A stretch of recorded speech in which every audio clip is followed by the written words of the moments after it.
The easiest thing I've done was to get out from under the labels and to live the life that I live.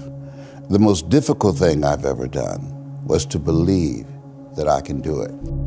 The difference is that when you don't know what's impacting you, and it's something that's holding you down and you're not aware of it. You live in a dominant culture that is designed to destroy your sense of self and your belief in yourself, and you have to learn ways in which you can begin to connect with this power that you have within yourself to handle where you are.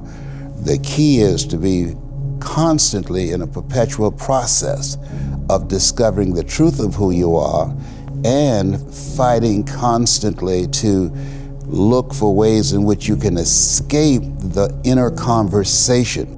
Between ages 0 and 5, we determine what's available to us and what's not available to us. And so that was a defining moment. I knew there are certain things I could not do, certain places I could not go. They used to have signs on Miami Beach that said, Jews, dogs, and coloreds not allowed. And so now you have to operate within the constraints of the dominant society and the things that they've created for you. And it's a challenge to see yourself beyond that and to work to get outside of that, even after those laws have changed, because that has become so much a part of you. You unconsciously operate within the parameters of what has been put in place. Like you're driving on the expressway, the 405, and you'll get off on an exit that you weren't going in that direction, but you unconsciously did it because you've done it so many times. Because they're not making a conscious, deliberate, determined effort to think outside of what life has thrown at them, they end up doing the same thing over and over and over again. Einstein said that thinking that has brought me this far has created some problems that this thinking can't solve.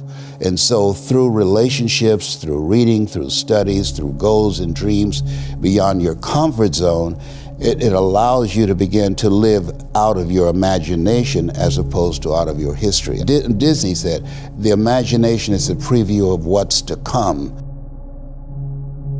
That they have to expose themselves to something that will give them a different vision of themselves. And in addition to that, they have to put themselves in a community of what I call OQP, only quality people.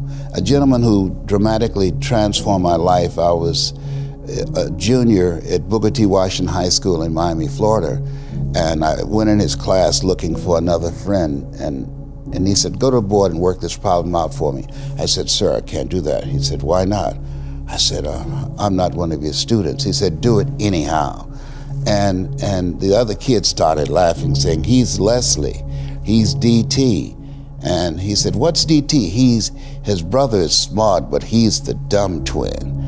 And I said, I am, sir. And he came from behind his desk and he pointed at me, he said, don't you ever say that again. Someone's opinion of you does not have to become your reality. And he taught me 3 things. He said, if you want to become successful in life, young man, he said, number 1, you got to change your mindset. He said, you don't get in life what you want, you get in life what you are. Number 2, practice OQP. And the 3rd thing he said, develop your communication skills, because once you open your mouth, you tell the world who you are. He said, those are 3 major things that you want to work on. It will help to escape out of where you are right now, because I see you watching me and I know you want more. I can see the hunger in your eyes. You get hungry by finding something that's you. I believe that all of us are born unique, but most of us die copies. You got to find out what is it that turns you on, what resonates with you. I didn't do what I'm doing for years because of my programming, because of the culture in which I was raised in. I would see other people with degrees and PhDs and MBAs and credentials I don't have, and I convinced myself I couldn't do it. But Mr. Washington, on that day, we became friends, and he taught me not only someone's opinion of you does not have to determine your reality. He said that you have to work on yourself and you have to have an unstoppable attitude, and no excuse is acceptable, and you got to make it a priority, a non-negotiable in your life, and hold a constant vision of what it is you want to achieve. See it accomplished and go all out. Find a way to win in spite of the setbacks, in spite of the disappointments, in spite of your failures. I tell people when I'm giving presentations, you will fail your way to success. I have a saying, as life knocks you down, try and land on your back, because if you can look up, you can get up.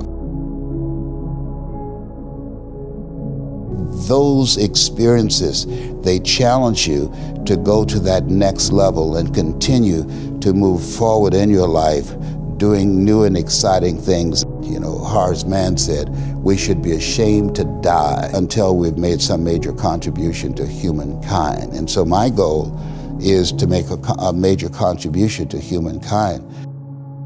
Every day when I get up, my mindset is, what is it that I can do to touch and impact somebody's life today? Don't live the life that has been given you by their circumstances, by the people that's around you. That Sidney Poitier wrote a book called The Measure of a Man. And he said, when you go for a walk with someone, something happens without being spoken. He said, either you adjust to their pace or they adjust to your pace. Whose pace have you adjusted to?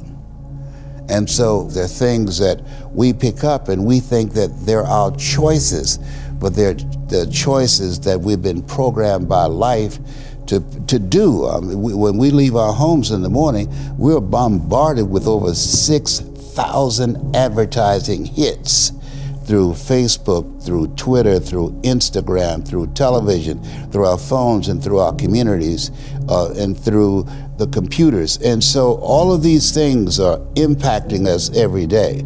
So if you don't have a program for your mind, then your mind is going to be programmed, and you'll find yourself doing things that you did not know, and that they affected you, that they, through marketing techniques and strategies, that they will create a thirst within you. I came up in an era that said if you built the best mousetrap, the world will be the path to your door. But if you know marketing, people will sleep outside your store to buy a telephone they've never touched or seen.